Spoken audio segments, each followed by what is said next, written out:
Who governs your mind? As I stand here in the House of Parliament in United Kingdom, I'm thinking about the concept of mind governance and who governs your mind. This was literally the topic of discussion in today's committee discussions about spirituality and ethics of AI and AI's impact on the future of culture, spirituality, society, and humanity on the whole. And there were lots of speakers who were bringing about very eloquent statements about future of AI and how it should be regulated by the government, the parliament, the nation states, etc. And where all this is heading towards in future, especially in context of the global regulation standards, if there are any such things. And of course, discussion was touching upon topics of consciousness, AI, of course, ethics, and there were people there who were ethical correspondents, let's say, or representatives, and mostly from the church here. And they were proposing ways in which the ethics and governance of AI should be done in future, and how the parliament should be deciding on that and determining that going forward. And of course, many people don't know how technology works at all. And most importantly, what is really interesting to me is that most people don't actually know how the mind works, and they conflate things like consciousness, brain, mind, spirit, and so on, all into one big bubble. And of course, many people then are trying to make statements which make a kind of sense. However, when we analyze those statements, they start really not making so much sense, because the statements are laden with various biases, perspectives, limited thinking, and also actually human hypocrisy, in the sense that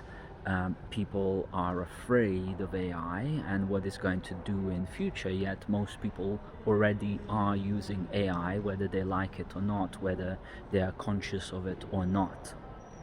And as such, we're afraid of something that we're already actively using and actually finding very useful for us and to us. So what's that all about? And of course, all these kind of meetings end up raising a lot more questions than they answer. And in fact, in these kind of formats, there is very little time to even ask a question, let alone answer it, because everything's limited to 1, 2, 3 sentences, and off we go to the next person asking a question, or quickly let's get a quick answer and move on. So of course, there is no way of going deep into the subject matter of AI, the mind, consciousness, decision making, ethics, all these big subjects. And of course, everything then works its way back to philosophy, because the speakers would say we got to go back to philosophy and actually understand what is it that we really even think about, believe in, care about, want to preserve going forward in future, and how do we even envisage the future going forward.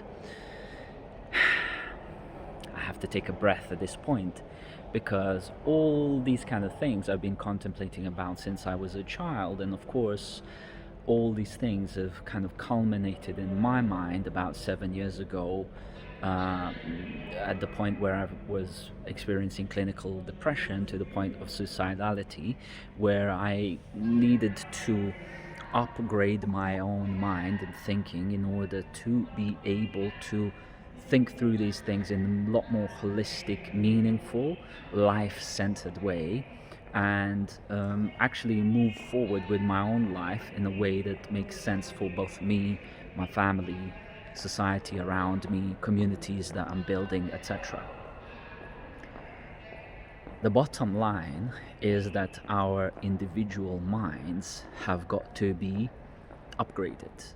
Our individual perspectives on ourselves have got to be upgraded. Our understanding of ourselves has got to be upgraded, and our understanding of universe, life, universe, and everything needs to be upgraded, because the AI is already outperforming us in many respects, and many people would actually not even admit to this, because it's a little bit like a UFC fighter who's just lost the fight, who's saying, well, he's not better than me, I was just a little bit weaker, or it was his night, I'm still a better guy. It's like you just got choked to unconsciousness, but you're still not admitting defeat. In fact, one of the best things we could do as humans, I would argue, is to admit that we have already been defeated by AI in our current incarnation or current evolutionary stage, and that the way in which we can actually make sense of life going forward is to transcend and include AI, and actually be able to think broader, deeper, better, more holistic, more integrative about AI in our lives, and not try and ignore our own hypocrisy around this, being afraid of something that we're already using actively and frequently. So